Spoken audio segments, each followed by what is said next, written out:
귀한 찬양 감사를 드립니다.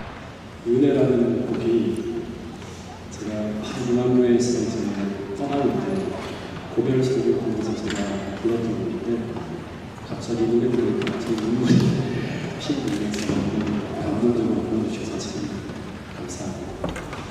지금 시간이 8시 9분인데 제가 7시에 이제 대기석에 앉아 있으면서 시간이 초조하게 가서 원래 한국에서는 1시간이 지나면 안 되거든요.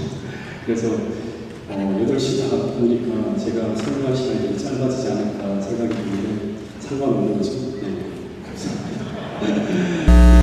3분 안에 끝나야 될까 그런 염려를 했습니다. 여러분, 제게는 이 서부지역 여행의 새벽 기도의 감사를 맡고 난 다음에 1년 동안 거의 잠을 못 자고 매일같이 기도했습니다. 네, 굉장히 책임지가 되는 그런 시간인데요. 여러분, 제가 특별히 되게 부끄러움도 많이 느끼고 이렇게 낯선 데 서면 긴장을 많이 하는 그런 사람이라서 여러분들의 특별한 기도가 필요합니다. 정말 이 시간 하나님께서 제게 능력을 주셔서 이 시간 저를 통해서 우리 모두에게 전하고자 하는 그 말씀을 온전히 제가 아니요 하나님께서 저를 통해 전하실 수 있도록 기도해 주시기를 부탁드리겠습니다. 네, 먼저 말씀 하나를 읽고 시작하도록 하겠습니다. 고린도 후서 5장 10절에 있는 말씀입니다. 이는 우리가 믿음으로 행하고 보는 것으로 행하지 아니하며, 사도 바울이 말하기를 그리스도인은 믿음으로 행하고 보는 것으로 행하지 아니하는 사람들이 그리스도인이다. 제가 한국에서 보낸 지난 아시는 어느 목장 모임에 갔다가 이 밤늦은 시간까지 어느 누군가 이야기를 나누는데 그때 어떤 분이 제게 이런 말씀을 하셨어요. 목사님, 지금 돌아가는 세상을 보면서 어떤 것을 느끼고 있는지 제게 물었습니다. 근데 이분이 그런 말을 했다고 하는 것은 뭔가 하면 지금 세상이 심상치 않은 모습으로 돌아가고 있다고 하는 것입니다. 한 달 전에 저희 장인어른이 임종을 하셨는데 그때 그 마지막 장면을 제가 지켜보았습니다. 근데 임종 직전 이 바이탈 사인은 굉장히 요란하게 요동을 치면서 삐삐삐삐 하는 것을 제가 들었는데 혈압, 맥박 모든 신호들이 요란하게 보이는 것을 제가 들었어요. 근데 그때 어떤 간호사분이 그 사인을 보더니 제게 이런 말을 하더라고요. 이제 아버님께서도 임종하실 것이라고 하는 것입니다. 그런데 실제 그 요란한 사인이 들려온 후에 아버님은 잠시 후에 임종을 하셨습니다. 그래서 그 요란한 사인은 이제 임종 직전을 알리는 신호였습니다. 여러분, 그런데 마태복음 24장을 보면 지금 이 지구는 마치 이제 숨을 먹기 전에 임종 직전의 모습처럼 마지막을 알리는 사인들이 아주 요란하게 일어나고 있다고 하는 사실입니다. 경제 붕괴로 수많은 나라들이 흔들리고 도덕 붕괴로 흉악한 범죄가 나고 종교는 끝을 모르게 타락하고 있고 곳곳에서는 전쟁으로 인한 난리와 난리의 소문이 난무하는 그러한 시대가 이 마지막 시대입니다. 근데 그 중에서 최근 가장 요란하게 들려오는 신호는 바로 뭔가 하면 기후변화예요. 지금 뉴스에서는 계속 기록적인 폭염, 기록적인 폭우, 기록적인 가뭄, 이런 기록을 갱신하는 기상이변이 일어나고 있다고 하는 보도들이 끊임없이 보도되고 있는데, 그런데 이런 환경의 변화로 지금 어떤 일이 벌어지고 있는가 하면 하나님께서 태초에 창조하신 생물들이, 사람을 포함해서 모든 생물들이 계속 멸종하며 사라지고 있는 일들이 벌어지고 있다고 하는 것입니다. 근데 이것은 무엇을 의미하고 있는가 하면 지금 세상은 하나님께서 태초에 만들어 놓은 천년계의 법칙이 하나둘 계속 파괴되어져 가면서 이제 더 이상 생명체가 살 수 없는 환경으로 지구가 변해가고 있다고 하는 것을 증거하고 있는 것입니다. 그래서 언젠가 이 지구가 점점 더 이 방향으로 흘러갈 때, 거의 끝이 올 때, 누가복음 21장 26절에서 주님은 이런 말씀까지 하셨습니다. 사람들이 이 세상에 임할 일을 생각하고 무서워하고 정말 기절하게 되는 그런 일들이 벌어진다고 하는 것입니다. 여러분, 그런데 이런 종말적 시대를 우리가 지나가게 될 때, 그때 우리에게 필요한 것이 무엇인가? 어떤 신앙을 가지고 이 마지막 시대를 지나가야 될까? 그 답을 짧은 시간 함께 찾아보려고 합니다. 제가 최근까지 계속 관심 있게 연구했던 책이 출애굽기인데요. 이 출애굽 당시 이스라엘 백성들을 보면 그 출애굽기 1장을 보면 당시 애굽에서 살아가는 이스라엘 백성들에게도 이 하나님의 백성들이 거의 생존이 불가능한 종말적 환경 속으로 들어가면서 이야기가 시작되었습니다. 그때 이스라엘 백성들은 당시 그들에게 찾아온 그 엄청난 고난을 극복하기 위해서 어떻게 했는가 하면 하나님께 이렇게 부르짖었다고 합니다. 출애굽기 2장 23절부터 25절에 보면 하나님 살려달라. 어떻게 하면 이 종말적 수고로 우리가 지나갈 수 있는지 계속 강구했다고 하는 것입니다. 그런데 그때 하나님께서 그들에게 그 고난에 대한 해결책으로 그들에게 두 가지가 주어졌는데 그 첫 번째는 모세라는 인물이었어요. 그 시대를 해석한 선지자가 존재죠. 그리고 또 하나는 바로 그 모세를 통해 주어진 그 시대를 비추는 빛, 즉 고난의 해결책이라고 할 수 있는 창세기라는 빛이 주어졌어요. 그래서 당시 이스라엘 백성들은 그들이 처한 그 종말적 고난을 극복하고 새로운 시대를 열기 위해서 그들이 해야 할 일은 첫 번째는 그 시대의 하나님의 백성에게 주시는 그 선지자인 모세와 그리고 더하여서 그를 통해 그들에게 주신 그 시대의 구원에 미친 이 창세기의 빛을 받아들이고 그리고 그 기별에 순종하며 살아가는 것입니다. 거기서 가나안을 향한 출애굽 운동이 시작되어진다고 하는 것입니다. 그런데 실제로 모세는 이제 광야에서 이 창세기의 빛을 받아서 애굽에 있는 이스라엘 백성들을 찾아갑니다. 그리고 그들에게 어떻게 했어요? 그냥 가나안으로 갑시다. 하나님께서 그렇게 제게 말씀하셨습니다. 이렇게 얘기했습니다. 그렇지 않고 그는 이 창세기의 빛을 가르쳤고 그리고 이스라엘 백성들은 그 빛을 받아들였고 그 결과 가나안을 향한 출애굽 운동이 일어난 것입니다. 그래서 조금 지나치게 말하면 이 창세기의 성경 연구를 통해서 성경 공부를 통해서 출애굽 운동이 일어날 수 있었다고 하는 것입니다. 왜냐하면 모든 성경의 역사를 보면 성경 연구를 통해서 하나님의 백성들은 하나님의 뜻을 찾게 되고 그 결과 어둠을 돌파하는 구원의 역사가 일어난다고 하는 것입니다. 모든 성경책을 보세요. 다 같은 패턴으로 일어나는 것을 보게 됩니다. 그러면 당시 모세가 광야에서 당시 창세기의 빛을 받아서 애굽으로 돌아와서 이스라엘 백성들에게 이 창세기의 빛을 가르칠 때 그때 모세는 어떻게 창세기를 가르쳤습니까? 한번 상상해 보았습니다. 그는 하나님이 주신 이 창세기 빛을 마음에 담아가서 당시 이스라엘 백성들에게 창세기의 스토리만을 전하는 것이 아니라 창세기의 빛을 구한 그 시대를 해석하고 그 시대에 필요한 하나님의 메시지를 전하는 것입니다. 저는 이런 상상을 한번 해보았습니다. 당시 모세는 창세기 1장 2절을 보면서 하나님께서 천지를 창조하셨다고 했습니다. 당시 하나님의 창조의 역사가 시작되기 전에 세상을 보는 세 가지의 반응을 요새입니다. 첫 번째는 너무나 혼란스러웠고 두 번째는 너무나 공허했고 세 번째는 흑암이 기쁨에 있었다고. 그런데 이 세 가지는 당시 이스라엘 백성들이 처해 있는 상황을 해석하는 것입니다. 당시 그들은 마치 하나님께서 계시지 않은 것처럼 너무나 혼란스러워. 왜 이런 일이 벌어졌는지 알 수가 없고 너무나 허무하고 아무리 일을 해도 희망이 없고 그리고 미래는 마치 절망의 얼굴로 덮여있어요. 바오가 그들을 짓누르고 있는데 해결할 길이 없고 즉 하나님이 계시지 않는 것과 같은 상황이 그들에게 펼쳐지고 있습니다. 그런데 창세기 1장 2절에 보면 그런 세상의 일을 하나님의 성신이 알고 있습니다.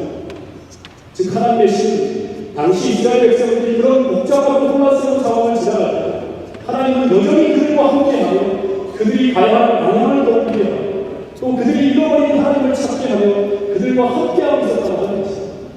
그런데 이 말씀은 그래요. 당시 이스라엘 백성들은 그 엄청난 노력이 시작되고 있었지만 계속 인구가 늘어나는 기이한 현상이 벌어지고 있습니다. 더하여 선파를 통해서 아기의 생명을 지키시고 모세를 태어나게 하시고 끊임없이 그 혼란 속에서 하나님은 그들을 돌보시며 새로운 시대를 열어가시고 있었다고 성경은 이야기하고 있는 것입니다. 여러분 그래서 당시 벌어지는 모든 상황들은 이 창세기를 통해서 해석되어지고 있었습니다. 마찬가지로 마지막 시대의 혼란스러운 상황들도 오늘 마지막 시대에 주신 이 빛을 통해서 우리는 현대인을 통해서 해석할 수 있어야 한다고 하는 것입니다. 더하여서 모세는 창세기 1장의 창조의 기사를 통해서 당시 이스라엘 백성들의 상황을 해석하는 날 이제 새로운 시대를 열기 위해서 당시 출애굽을 앞둔 이스라엘 백성들에게 출애굽기에 가장 강력한 고민을 만들어내는 이런 메시지가 창세기 1장을 통해서 아마 전해지고 있었을 것입니다. 당시 모세는 창세기 1장 첫째 하나님께서 말씀하시자 이전에 없던 빛이 생겼다. 다시 말해서 하나님께서 말씀하시자 빛이 생기고 질서가 놓여지고 빈 공간이 채워지면서 그 말씀대로 이루어지는 아름다운 역사가 일주일 동안 계속 일어나고 있었다고 이야기합니다. 즉 단 하나의 말씀도 땅에 떨어지지 않고 그대로 다 이루어져 나갔다고 하는 것이죠. 그런데 모세를 통해 창세기 1장 이야기를 내었던 당시 이스라엘 백성들은 얼마 후에 이제 출애굽의 역사가 펼쳐집니다. 정말로 하나님께서 모세를 통해 하신 말씀이 단 한마디도 땅에 떨어지지 않고 다 그대로 성취되는 것을 보게 됩니다. 먼저의 나일강이 피로 변한다 하면 피로 변하는 것입니다. 장자가 죽는다고 하면 단 하나의 틀림도 없이 다 이루어지는 것입니다. 그런데 이런 경험 하나하나를 통해서 그들은 이제 무엇을 배우게 되었는가 하면 하나님의 말씀은 능치 못하심이 없다고 하는 것을 배우게 됩니다. 여러분, 그런데 여러분, 오늘 우리에게 말씀하시는 그 하나님은 우리에게 말씀하시는 그 동일한 약속의 말씀으로 천지를 창조하신 분이라고 하는 사실입니다. 그래서 하나님의 백성들은 어떤 사람들입니까? 그들은 하나님께서 약속하신 그 말씀 그대로 반드시 이루어질 것을 믿고 살아가는 사람들이 누구인가 하면 하나님의 백성이라고 하는 사실입니다. 여러분, 그래서 그들은 도저히 순종이 불가능한 명령이 내려졌고 도저히 약속의 성취가 불가능한 상황에 처한다 하더라도 그들은 그 약속의 말씀을 믿고 순종하는 사람들이 누구인가 하면 하나님의 진실한 백성, 참 백성이라고 하는 것입니다. 실제 출애굽의 역사를 보면 당시 이스라엘 백성들이 후회를 걷던 때 그리고 그 죽음의 광야길을 걸어갈 때 그들은 이 믿음을 가지고 순종하며 나아갔다고 하는 사실입니다. 이 믿음으로 길이 없는 홍해를 향해 나갈 때 홍해가 갈라지고 죽음의 광야로 나갈 때 기적의 만나가 내리고 생수가 쏟아지는 그 하나님의 창조의 역사가 2500년 전 창세기에서만이 아니라 실제 그들의 삶 속에서도 이루어지는 놀라운 구원의 역사를 그들은 경험하게 됩니다. 그러면서 그 순종을 통해서 어둠의 시대와 절망의 시대가 사라지고 새로운 희망의 시대가 펼쳐지는 것을 그들은 경험하게 된 것입니다. 여러분, 그래서 신명기 8장 3절에 보면 모세가 이 가나안으로 들어가기 전에 이 모든 것을 함께 보고 경험한 이스라엘 백성들에게 결코 잊지 않아야 할 말씀으로 이런 이야기를 하였던 것입니다. 너희가 정말로 하나님 백성이라 너희는 이것을 믿고 살아야 한다고 하는 것입니다. 신명기 8장 3절 말씀을 같이 한번 읽어보겠습니다. 시작. 너를 맞추시며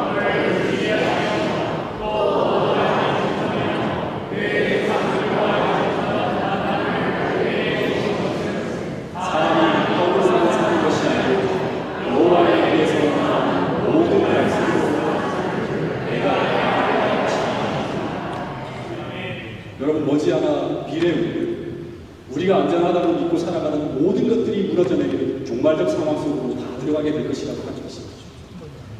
경제 상황이 무너지고 자연재해 멈추기는 중요 그리고 온 세상이 우리가 믿는 그 진리대로 사는 것이 불가능하다고 말하는 그런 상황이 도래할 것이라고 하는 것입니다. 그런데 그때 우리는 오늘 주신 말씀처럼 사람이 떡으로만 사는 것이 아니라 여호와의 입에서 나오는 모든 말씀을 믿고 산다는 그 믿음을 가지고 그 상황에 맞서야 되는 그런 날이 다가올 것이라고 하는 것입니다. 그런데 그날은 우리에게 어떤 날이 되는 것인가 하면 출애굽 당시 이스라엘 백성들에게 정말 우리가 창조주 하나님을 믿고 살아가는 사람들인지 아닌지를 시험하는 날이 될 것이라고 하는 것입니다. 여러분, 그래서 오늘 우리에게 필요한 것은 창세기 1장의 지식이 아니라 이런 이야기가 있다고 하는 것은 그런 것들을 알고 있는 것이 아니라 창세기 1장의 믿음이라고 하는 사실을 꼭 기억할 수 있게 되기를 간절히 바라겠습니다. 즉 창세기 1장의 그 하나님의 말씀이 2500년이 지난 출애굽 당시 이스라엘 백성들의 삶 속에서 다시금 살아 역사했던 것처럼 그 생명의 말씀이 다시금 6000년이 지난 오늘 우리에게도 변함없는 진리임을 내일의 경험으로 통해서 우리 안에 담고 있어야 한다는 사실을 우리 모두가 꼭 기억할 수 있게 되기를 간절히 바라겠습니다. 또 하나, 당시 이스라엘 백성들이 출애굽을 시도하기 위해서 반드시 배워야 할 정말 중요한 교훈 중에 또 하나가 무엇인가 하면 창세기 1장의 창조의 기사 중에 이것이었습니다. 모세는 창세기 1장의 창조 기사를 설명하면서 이런 이야기를 합니다. 그것은 바로 하나님께서 맨 먼저 만드신 것이 빛이었는데, 그런데 이상하게 하나님은 그 빛을 발산하는 태양을 첫째 날이 아니라 넷째 날에 만드셨다고 합니다. 그러니까 빛은 태양이 존재하기 전부터 창조했다고 하는 것이, 창조되어졌다고 이야기하는 것입니다. 그런데 출애굽 시대 이집트에 거주하는 사람들은 당시 태양이 모든 생명의 근원이라고 생각하면 그 태양을 가장 위대한 신으로 숭배하며 살았습니다. 태양이 떠오르면 모든 어둠이 물러가고 그 태양의 따뜻한 온기에 온 세상 만물이 부활을 하고 그리고 모든 만물이 그 태양 에너지로 자라나고 열매 맺고 하는 것을 보면서 그들은 그 태양을 모든 생명의 근원인 신으로 섬기며 살았습니다. 근데 하나님은 이 모세를 통해서 그 당시 이집트에 살고 있는 사람들에게 말하는 창세기 1장 이야기를 통해서 태양은 빛의 근원이 아니라 단순히 빛을 발하는 도구에 불과함을 가르쳐주기 위해서 먼저 빛을 창조하신 후에 넷째 날 태양을 만드셨다고 하는 것을 기사를 통해서 넣은 겁니다. 이것을 정확히 깨닫게 하기 위해 벌어진 사건이 무엇인가 하면 출애굽 당시 벌어진 9번째 재앙입니다. 당시 애굽에 살던 모든 사람들은 9번째 재앙 때 모세의 말 한마디에 태양이 3일 동안 빛을 잃는 것을 목격합니다. 그런데 태양이 빛을 잃었기 때문에 온 세상은 암흑에 잠겨 있어야 되는데 근데 태양은 빛을 잃었지만 고센 땅에 머물던 이스라엘 백성들에게는 태양빛 외에 또 다른 빛이 이스라엘 백성을 비추는 것을 목격합니다. 근데 당시 고센 땅을 비추던 그 빛은 태양빛이 아니었습니다. 왜냐하면 태양은 이미 하나님의 말씀에 의해서 빛을 잃어버렸기 때문에. 그러면 그 당시 고센 땅을 비추던 이 빛이 어떤 빛이었을까요? 태양이 존재하기 전부터 존재하던 빛. 다시 말해서 첫째 달부터 셋째 달까지 이 세상을 비추던 빛이었습니다. 그래서 하나님은 이 사건을 통해서 당시 이스라엘 백성들에게 이런 메시지를 전하고 있었습니다. 태양이 사라져도 하나님의 백성들은 살 수 있다고 하는 것입니다. 실제 첫째 달부터 셋째 달까지 태양이 존재하지 않았지만 세상에 빛이 있었고 심지어 셋째 달 식물들은 태양이 없이도 생존했다고 하는 것입니다. 그 빛은 태양이 존재하기 전부터 존재했던 빛이었다고 하는 것입니다. 그런데 이 이야기는 당시 태양을 절대적으로 신봉하며 숭배하는 이집트 거민에게는 충격 그 자체였습니다. 당시 세상 사람들은 태양이 없다면 사람들의 생존은 불가능하다고 믿고 있었습니다. 왜냐하면 태양은 그들의 생존에 있어서 절대적 존재였기 때문이라고 하는 것입니다. 그런데 이 9번째 재앙은 그 생각을 깨트려버린 것입니다. 그런데 9번째 재앙뿐만 아니라 실제 애굽에 쏟아졌던 10재앙 전부 우리 속에 있는 이런 거짓 믿음을 깨트려버리는 사건들이었습니다. 그들이 절대적으로 의지하는 태양이 없어진다 하더라도 심지어 그들의 생명줄인 나일강이 사라진다 하더라도 심지어 육축이 죽어나가고 온 세상이 다 우리의 생존이 불가능한 상황이라고 소리친다 하더라도 절대로 두려워하지 말라고 하는 것입니다. 너희들이 만약 하나님께서 머물라고 하는 그 언약의 땅인 고센 땅에 믿음으로 머물 수만 있다면 그들은 그 어떤 환경 속에서도 생존할 수 있다고 하는 것이 바로 넷째 날의 사건을 통해서 우리에게 가르쳐주는 굉장히 중요한 기별이라고 하는 것입니다. 여러분, 이 믿음을 가지고 그들은 그 생존이 불가능한 광야로 나아간 것입니다. 그리고 거기서 그들은 그들의 생존에 필요한 모든 것이 사라진 그곳에서 그들이 하나님을 의지할 때 광야에서 만나가 되고 사막에서 물이 흐르는 것을 보았던 것입니다. 그래서 그들은 신명기 8장 3절의 말씀처럼 사람이 떡이 아니라 하나님의 말씀으로 살아간다고 하는 것을 창세기의 이야기를 통해서만이 아니라 실제 그 죽음의 땅인 광야의 길을 걸으면서 실제적으로 경험으로 배울 수 있었다고 하는 것입니다. 마찬가지로 오늘 우리도 출애굽 당시 애굽인들처럼 내가 의지하는 어떤 것이 사라지면 마치 내 인생이 끝나고 망하게 될 것 같은 그런 거짓 믿음이 우리 안에 존재할 수 있을 것입니다. 그래서 우리의 신앙적 전제를 막고 있는 어떤 것이 존재할 수 있을 것입니다. 그런데 오늘 창세기 1장의 메시지는 오늘 우리에게 무엇을 말하고 있는가 하면 오늘 우리 인생에 우리가 절대적이라고 생각하는 그 어떤 것이 사라진다 하더라도 우리 인생은 절대로 망하지 않는다고 하는 것입니다. 경제가 무너지고 기후변화가 몰려오고 심지어 세상의 모든 환경이 요동친다 하더라도 오늘 우리가 하나님을 신뢰하며 살아가고 있다면 천지를 창조하신 하나님, 출애굽의 역사를 가능하게 하셨던 그 하나님은 지금도 살아계셔서 지금도 여전히 당신을 찾고 구하는 자들에게 능력을 베푸실 것을 약속하고 있기 때문이라고 하는 것입니다. 여러분, 그 믿음으로 우리는 이 마지막 시대에 끝까지 인내하며 하나님의 언약인 그 계명을 지키며 살아가게 될 것입니다. 그리고 그 여행의 끝에서 우리는 영광스러운 하나님을 반드시 만나게 될 것이라고 성경은 이야기하고 있습니다. 이 사실을 꼭 믿게 되는 여러분과 저가 될 수 있기를 간절히 바라겠습니다. 마지막으로 한 예화만 말씀드리고 말씀을 마치도록 하겠습니다. 제가 한국에서 굴에서 안식일을 지킬 때 벌어진 이야기인데요. 제가 4대 백치대 때 매주마다 안식일을 지키다가 한 달쯤 됐을 때 야외 종합훈련이라고 하는 일정이 딱 잡혔어요. 근데 그 일정표를 쭉 보는데요. 이 야외 종합훈련이 일주일 동안 진행되는데 그 훈련의 마지막이 뭔가 하면 48km의 산악인을 마쳤어요. 근데 그 시작이 금요일 저녁 6시부터 시작되어서 그 다음날 아침 안식일 오전까지 12시간의 행군으로 끝이 나는 그런 일정이었어요. 그런데 그 일정대로 하면 아침에 훈련을 끝내고 교회로 가야 되는데 근데 갑자기 제 양심이 불편합니다. 안식일은 금요일 해질 때부터 그 다음날 토요일 해질 때까지이기 때문에 제가 훈련에 참가할 수가 없는 거예요. 그래서 바로 중대장님 면담을 신청하고 제 상황을 좀 이야기했어요. 제가 안식일 요일인데 안식일은 금요일 저녁부터 토요일 저녁까지라고 금요일 밤부터 시작되는 야간인데 제가 참석하기 어렵다고 하는 그런 말씀을 드렸어요. 그래서 중대장님이 신앙을 제일 먼저로 생각하는 그런 분이었는데 근데 그분이 하는 말이 무슨 말을 하는 거예요? 여태껏 자신이 오랫동안 안식일 부인 장병들을 만나봤는데 근데 그 사람들은 오직 토요일 안식일만 요구했지 너처럼 금요일 저녁을 요구하지 않았다고. 근데 너가 신학생이냐고 묻는 거예요. 전 신학생이 아니었거든요. 그럼 신학생도 아닌 친구가 무슨 금요일까지 이렇게 결락에 요구하니까 하면서 훈련에 있어서는 누구도 여유가 없다고 딱 못을 박으면서 돌아가라고. 근데 그 이야기를 듣고 나고요. 저는 절대 안식일을 못 지킬 것이라고 단 1%도 생각하지 않았어요. 왜냐하면 천지를 창조하신 하나님의 명령이기 때문에 약속이잖아요.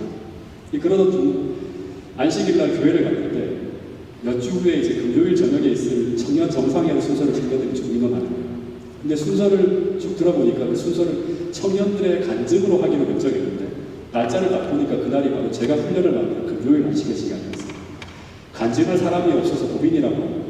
근데 제가 어떤 생각을 했냐면 그러면 내가 이 안식일 문제를 해결하고 그 저녁에 순서를 쓰면 되겠네. 굉장히 감동적인 간증을 할 수 있겠네 하는 생각이 들었어요. 제가 그 순서를 하겠다고 자원을 했어요. 그랬더니 순서자가 없어 고민했는데 너무 고맙다고 박수를 막 바치는 거예요. 그래서 저는 무조건 이날 안식일 문제를 해결하고 돌아와서 단상에 서서 간증을 해야 돼요. 만약에 제가 못 돌아오면 어떻게 될까? 그날 교인들이 예배를 못 드리는 상황이 벌어집니다.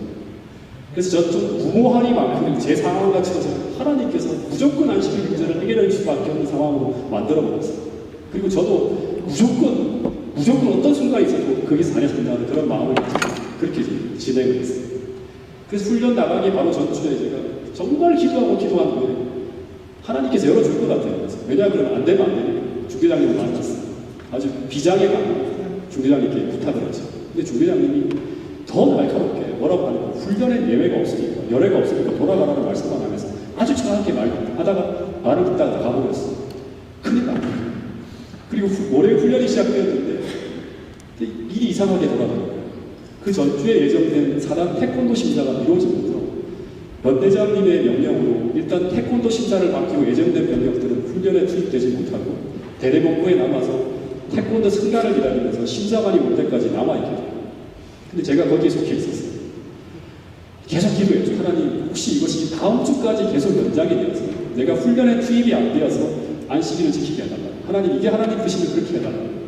근데 수요일쯤 되니까 사단에서 승단 심사관이 오면서 수요일날 승단 심사를 받게 되었어요. 근데 승단 심사를 보는데 어떻게든 승단을 하기 위해서 최선을 다했어요. 왜냐하면 하나라도 이제 하나님을 영화롭게 한다는 생각을 가지고 최선을 다해 승단을 해야겠다는 생각을 가지고 막 했어요. 하나하나 통과되면서 마지막 벽돌 격파를 하는데 너무 세게 벽돌을 쳐서 손이 쓸 수 없을 정도로 막 통증이 오는 거예요. 그래서 바로 병원으로 구성되어 왔는데 근데 제가 너무너무 한편으로 감사한 하나님 손이 똑 부러져서 제발 훈련을 안 들어갈 수 있게 해달라고 후성을 가면서 계속 기도했어요. 혹시 이것이 기도 응답인가요? 하면서 근데 엑스레이 촬영을 했는데 촬영 결과 의사가 말하기를 아무 이상이 없다고 그 이상의 말에 얼마나 상심이 되었는지 태권도 순간 심사도 끝이 나고 이제 다음 날 훈련에 투입되어야 되는 상황이 되는데 마지막으로 남은 카드가 뭐냐면 비가 오는 것입니다. 비만 오면 훈련 나간 부대 이동이 없기 때문에 비가 오면 혹시 부대에 남아서 계속 식기나 닦으면서 지낼 수 있기 때문에 정말 엘리야처럼 제발 내일부터 안식일까지 비가 오게 해달라고 간절히 기도했어요. 심지어 이 믿음이 흔들릴까봐 일기예보도 보지 않고 나 하나로 인해서 오직 나 하나로 인해서 하나님 하늘을 움직여달라고 그렇게 기도하며 잠을 잤어요. 그 아침에 눈을 딱 떴는데 비가 오고 있는 것을 1%도 의심하지 않고 확신하면서 문을 탁 열고 하늘을 보았는데 그런데 아침 햇살이 눈부시게 쏟아지는 거예요. 심지어 어제 남아있던 먹구름마저 다 사라져버렸어요. 그 모습을 보면서 그날 아침에 울면서 이런 기도를 했어요. 하나님 도대체 뭘 하고 계시냐고 하면서 너무 서러워서 펑펑 울었어요. 중대장님은 만나주지도 않죠. 이제 훈련을 들어가요. 방법이 없는 거예요. 근데 갑자기 오전에 사이렌이 막 울리고 태권도 병력은 군장을 뿌리고 훈련 합류를 위해서 출동 대기를 하라는 방송이 나오고 훈련에 들어가야 돼요. 군장을 막 뿌리고 잠시 수송되어 온 식기를 막 닦고 있는데 계속 제 마음에 떠오른 말씀, 지금도 생생하게 기억합니다. 너희가 나를 사랑하면 나의 계명을 지키라고 합니다. 그래서 이제 남은 건 뭐냐 그러고 훈련 중에 탄핵해서 교회로 갈 것인가 이제 이런 생각을 하는 거예요. 근데 잠시 후에 다시 행정관에서 태권도 병력 다시 행정관 앞으로 집합하라는 명령이 들어왔어요. 그래서 행정관 앞으로 막 달려갔는데 잠시 후에 인사계가 딱 나오더니 태권도 병력을 다 모으고 한쪽은 승단한 사람, 한쪽은 비승강자로 딱 따로서라고 그러더니 갑자기 막 한숨을 딱 지으면서 하는 말이 방금 전에 그러니까 사이렌이 울리고 난 다음에 방금 전에 연대장님이 우리 중대 승단자가 이례적으로 너무 많이 나와서 연대장님이 대대장님을 막 칭찬을 했어요. 근데 대대장님이 너무나 기분이 좋아서 방금 대대장님 직통 전화가 걸려왔는데 근데 그것이 무엇인가 하면 태권도 승단 병력은 모두 훈련에서 연결시키고 그리고 훈련 기간임에도 불구하고 오늘부터 일요일까지 포수한 휴가 명령이 내렸다고 그 소리와 더불어 전부 와 하는 소리를 지르면서 날뛰어 나오는데 근데 저는 소리를 지르는 게 아니라 눈물이 펑펑 나는 거예요. 하나님께서 중대장님도 어떻게 못하게 직접 대대장을 움직여서 제 안식일 문제를 해결해 주시겠지. 그리고 그 다음날 제가 약속한 대로 금요일 단상에 딱 섰어요. 제가 어떻게 간증했어요? 지금도 기억이 생생한데 천지의 대주제이신 하나님이 명령하신 것은 이 땅에 어떤 문제도 막을 수 없는 것이고 그 언약의 신실하신 하나님이 우리 믿음만 흔들리지 않는다. 중요한 것은 우리 믿음. 물론 그것도 하나님이 주시는 것이지만 우리 믿음만 흔들리지 않으면 하나님의 뜻은 우리 세계에서 반드시 성취되어진다고 하는 것을 진짜 온 그 교회가 떠나가라. 제가 그렇게 간직했던 그런 기억이 있어요. 왜냐하면 하나님의 모든 명령은 천지를 창조하신 하나님의 약속이기 때문이라고 하는 것입니다. 여러분 이제 말씀을 드리면서 우리는 이 믿음을 가지고 우리는 이제 역사의 마지막을 살아내야 되는 사람들이라고 하는 사실을 꼭 기억할 수 있게 되기를 간절히 바라겠습니다. 여러분 우리가 의지하고 믿고 있는 모든 것들이 흔들리고 우리의 생존을 위협하며 신앙의 전쟁을 나누는 수많은 장애들이 우리 앞을 가로막고 있습니다. 오늘 우리는 창조주 하나님께서 약속하신 그 언약의 말씀을 믿음으로 전진해야 될 때가 분명히 올 것이라고 하는 것입니다. 그때 우리는 이 약속의 말씀을 의지해 나가야 될 것입니다. 마지막 말씀입니다. 이 말씀 같이 읽고 마치도록 하겠습니다. 시작. 이 세상에서 하늘에 계신 우리 아버지의 뜻에서 이탈하는 것은 우리에게 유익하지 않다. 우리가 하나님의 말씀의 능력을 깨닫게 될 때 우리는 식량을 구하거나 우리 생명을 구하기 위하여 사단의 제의를 따르지 않을 것이다. 우리의 유일한 도구는 하나님의 명령은 무엇인가, 하나님의 약속은 무엇인가가 될 것이다. 이러한 사실을 깨닫고 우리는 하나님의 명령을 순종하고 그 약속을 신뢰해야 합니다. 신의 소망 121페이지에 있는 말씀입니다. 여러분 이 믿음을 가지고 지경을 넘어서 온 세상을 향해서 주님의 오실 길을 준비하며 하늘 가나안을 향해 전진해 나가는 미주 서부 지역 모든 성도들이 될 수 있기를 간절히 바라면서 오늘 말씀을 드리도록 하겠습니다.